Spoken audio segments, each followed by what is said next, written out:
लोगोफोर फिन खनसे आंनि BRB Bodo Comment Channel आव नोंथांमोनजों दान्दिसे हाजिर जाफैलायबाय मोननैसो आपडेट लानानै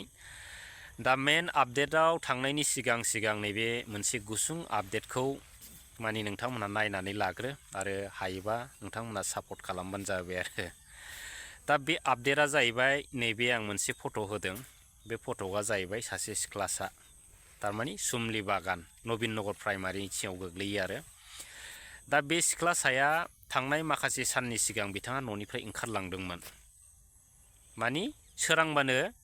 बिथाङा माने न'निफ्राय ओंखारलाङो आरो बे सिख्लासाया माने एसे मेन्टेलिटि प्रब्लेम दं होननाय खोनादों आरो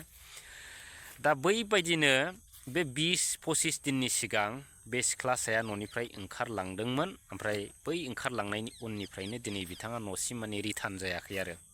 माने दासिमबो बिथाङा सफैयाखै 20-25 दिन 26 दिनसो जाबाय होनदों किन्तु गुबुन दिनाव बे सिख्लासाया जेरावखि थाङा मानो माने न' फारसे फैफिनोमोन आरो न'आवनो थाफैयोमोन आरो किन्तु नैबे दानि खेत्रआव बिथाङा दुर्भाग्य बबेयाव थाबथानानै दं रावबो मोनथिया दा बिनिखायनो नैबे भिडिअनि गेजेरजों न'खरनि मानसिया खावलायदों आइ आफा रायजो राजा बयनावबो आरो माने सोरबाफोर लामा सामा बबेबाफोर नुबाय बायोबा रायजो राजाफ्रा होखानाय कन्टेक्ट नाम्बाराव खिन्थाहरनो थाखाय रायजो राजाफोरनि मदद हास्थायनानै बे भिडिअखौ बानायनाय जादों आरो दा जिखुनु हक माने गाज्रियानो जा मोजाङानो जा न'खरनि मानसिया मानसि आरो न'खरनि मानसिखौ माने सब समाय माने मोजाङै थांनानै थानायखौ बयबो लुबैयो माने गाव गावजों माने थाफानायखौ बयबो हास्थायो दा जिखुनु हक माने थिग बिदिनो दिनैनि दिनाव माने बिथांमोना रायजो राजाफोरनाव मदद लुबैनानै आरो बिथांखौ नुयोब्ला खिन्थाहरनो थाखाय खावलायबाय दा मोनसे गुसुं भिडिअ दं बेखौ नायदो बेनिफ्राय आरो नैथि आपडेटआव बारलांनोसै लोगोफोर बे भिडिअ खालामनो लेंहरनायानो जादों दिनै जोंहा बिबाजै आंनिनो फिसायनि बिब' जायो बिबाजै ओमफ्राय गोमानानै थानाया 15-20 दिनानो जाबाय दा न'आव फैफिनाखै आगोलाव सिगाङाव फैयोमोन ओमफ्राय दा गैया फैनो रोङाखिसै ओमफ्राय मानसिया एसे आन्दायो न'आव फैनो रोङा थाल लानो हाया ओमफ्राय दा अननानै नुदोंबा सोरबाफोर नुदोंबा हाथाय बाजार लामा सामा नुदोंबा अननानै बे मबाइल नाम्बार होनाय जाबाय बे नाम्बाराव खिथाहरबानो जाबाय रायजो राजाफोर दा नैथि आपडेटआव फैदोलाय लोगोफोर दा बे जाहैबाय दिनै राजनितिनि बाथ्रा दिनै UPPL सापर्टार बिथांमोना दिनै गोबां माने BPF दोलोनि सायाव गोबां बायदिसिना एलिगेसन लागायनायखौ जों नुदों आरो बिराद गाज्रि बाथ्रा बुंनायफोरखौ जों खोनाबाय थादों आरो दा बेखौ लानानैसो दिनै फंनैसो रायज्लायगोन दा दिनैनि दिनाव सिदा भाबै जों बेखौनो बुंनांगोन UPPL दोलोआ एबा UPPL एबसुनि जेनाखि दोलो बे दोलोआ दिनैनि दिनाव गोसो मोदोम जिउ होनानै थै होनानै इलेक्सन गेलेब्लाबो नैबे कयेकदिननि उनाव इलेक्सन जागोनथ' बे इलेक्सनाव माब्लाबाबो बिथांमोना देरहानो हाया रायजोफोर दिनैनि दिनाव हाजारखि बिथांमोनहा गोदै बाथ्रा बुंनानै रायजो राजाखौ फुस्लायनो नाजा न'खर मोना थांनानै थाखा जासिहै अब्लाबो बिथांमोना बे खेबनि इलेक्सनाव देरहानो हाया रायजोफोर 100% खाथां दिनै बिथांमोनहा परिबर्तन होनबाय थादों किन्तु आं बेखौसो बुंगोन दिनै परिबर्तना दिनै बिथांमोना माखौ नुदों बबे सोलायनायखौ नुनानै बिथांमोना माखौ परिबर्तन होनबाय थादों दिनै जाय सरकारा लामा दोंसेबो बानायनो हाया दिनै बिथांमोना मायाव परिबर्तनखौ नुदों दिनै साफ्रोमबो रायजो राजा बिथांमोना थगायबाय थादोंल' परिबर्तननि नामाव किन्तु दिनै रायजो राजानि मोनसेबो परिबर्तन जानायखौ दिनैसिम नुवाखै नाथाय परिबर्तना बबे मोनसे परिबर्तना जादों रायजो राजाफोरखौ दुरबलथा खालामनाय रायजो राजाफोरनि आलो गोजोन थांनानै थानायखौ आलो गोजोन सिफायनाय परिबर्तन आरो गरिब गुन्द्रा खालामनायनि परिबर्तन आरो गोबां बिथिङाव दुखु खस्थ' सहायनांहोनाय बैफोरबायदि परिबर्तनखौसो जों दिनैनि दिनाव UPPL सरकारनि दिनखौ नुदों रायजोफोर बिदिनो गोबां माने परिबर्तननि नाम लादों दिनै परिबर्तननि नामाव रायजो राजाफोरनो बिथांमोना खालि बर्तनसो होदों नंगौना नङा दिनै सोर रायजो राजाफोरनाव थाखा फैसा दंबावो दिनै बै समाव BTC सान्ति सुक्तिनि दिनाव गोबां रायजो राजाफोरनाव थाइसेबाबो थाइनैबाबो गोबां थाखा फैसा दंमोन गोबां बिजनेस मावनायनि सुबिदा दंमोन रायजो राजाफ्रा गोबां बिजनेस मावनानै आलो गोजोन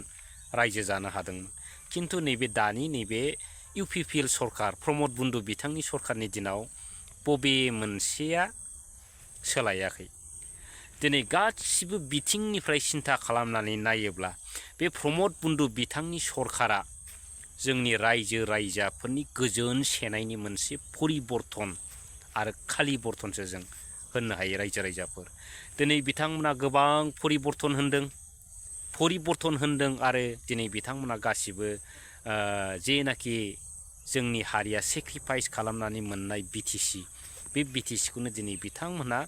सानफा एफा दिनै लरग' थरग' थल्ल' थिंदिं खालामजोब्बाय अब्लाबो बिथांमोना बे परिबर्तन होननायनि मुंखौ लानो लाजिया दा बिराद दुखुनांथाव रायजोफोर दा दिनै परिबर्तन बबे मोनसेयाव परिबर्तन नुदों दिनै बिथांमोना स्कुल मोनसेखौनो लाबोनो हाखो ना माबा मोनसे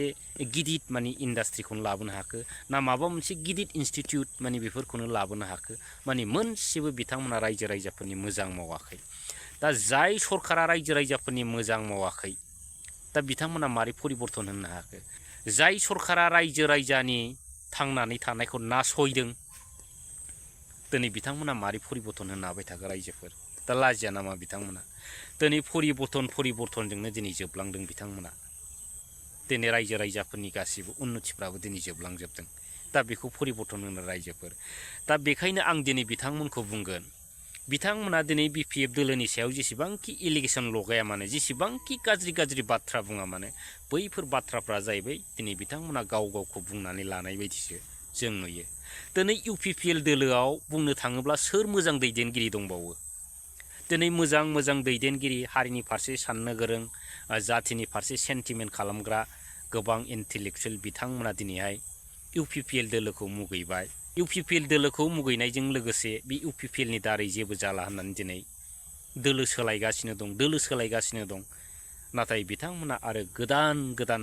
माने रायजो राजाफोरखौ थगायनायनि मोनसे माने स्किमसो लाबोबाय थादों रायजोफोर दा लासिंसिं नङा होमबा बेफोर दिनै परिबर्तना जादोंमोनब्ला रायजो राजाफ्रा दिनै मानो गोबां माने बिथिंफोरजों मानो नासयजादों दिनै बेफोरखौ सिन्था खालामनो रोंनांगोन आरो दिनैनि दिनाव जाय इउपिपिएल दोलोआव थानानै गुन्दागिरि दादागिरि बिथांमोना खालामबाय थादों दिनै एबसुआव थाग्रा बिथांमोनाबो दिनै गुन्दागिरि खालामनो हागौ सोरखौबा सापर्ट खालामनायाव खिन्थु बै गुन्दागिरि खालामग्रानि जेनाखि बिमा बिफा बै बिमा बिफाया फिसानि दायाव एबा फिसानि मावनायनि गिलिर बिबानखौ बे बिमा बिफाफ्रा खर'आव रुजुननो थाखाय माने सांग्रां जाखादो होननानै आं बेखौनो बुंनो लुबैदों आरो थाखा फैसा खामायखादो दिनै नोंथांमोना गुन्दागिरि दादागिरि खालामहैगासिनो दं सोरखौबा गारि थारि बुख्रुबनो थांगासिनो दं सोरखौबा एटाक खालामनो थांगासिनो दं दा बैफोरबायदि बिथिंखौ लानानै एबा बैफोरबायदिनि दायाव बिथांमोना जुदि सोरबा जेल जायोब्ला बिनि गिलिर बिबानखौ सोर रुजुननांगोन बिमा आरो बिफायानो रुजुननांगोन बिदिब्ला बै दोलोआव हगार हरनानै बिमा बिफाया मा प्रफिट जाखो दिनै जाथि सिलिंखार खालामग्रा जेनाखि गुन्दागिरिफोर बै गुन्दागिरिफोरखौ दिनै रावबो रायजो राजाफ्रा सुखुवा आरो मोजां मोना दिनैनि दिना साननो गोरों इन्टेलेक्सुवेल मुगाफोरनि दिन दिनै बे दिनावबो जुदि साफ्रोमबो रायजो राजाया सिरि मोननो रोङाब्ला आरो दिनै परिबर्तन होनानै परिबर्तननि नामाव थाखा फैसानि नामाव दिनै गोजावबाय थायोब्ला खासि बिबारफोर बायदि उरायलाबायबाय थायोब्ला बे आरो गावनिनो देरसिन गोरोन्थि आरो बर' जाथिनि देरसिन गोरोन्थि होननानै लानांगोन रायजोफोर आरो बे गोरोन्थिनि थाखाय बिथांमोना जेब्लाबो कनसिडार गैया माने माप गैया होननानै जों बुंनांगोन दा दिनै प्रमद बन्दु बिथाङा परिबर्तननि नामखौनो लानो बावा दा दिनै आं बेखौनो बुंगोन दिनै इउपिपिएलनि हालोदा ओरैबायदि गाज्रि रायजोफोर माने मानसिया जेब्ला थैनोसैब्ला माने गोबां माने मोगा मोगि जानो गोनां जायो माने हाजारखि थैनोसै समाव मोजां डाक्टार हक बबेबा जायगा गोजानाव लां माबा मोनसे इन्जेक्सन होन डाबल इन्जेक्सन होन सेलेन हो माबा माबि खालाम माने थैनांगौ सम सफैब्ला माने माब्लाबाबो रैखा खालामनो हाया रैखाबो जानाय नङा रायजो राजाफोर दा बै समा इउपिपिएल दोलो थारमाने इउपिपिएल एबसुनि दोलो बे दोलोनि थासारिया बैफोरबायदि समजों जुजिगासिनो दं रायजोफोर दा गोबां सावरायनांगौ दंमोन दा दिनै बेखिनियावनो दोनथ'बाय रायजोफोर थेंक इउ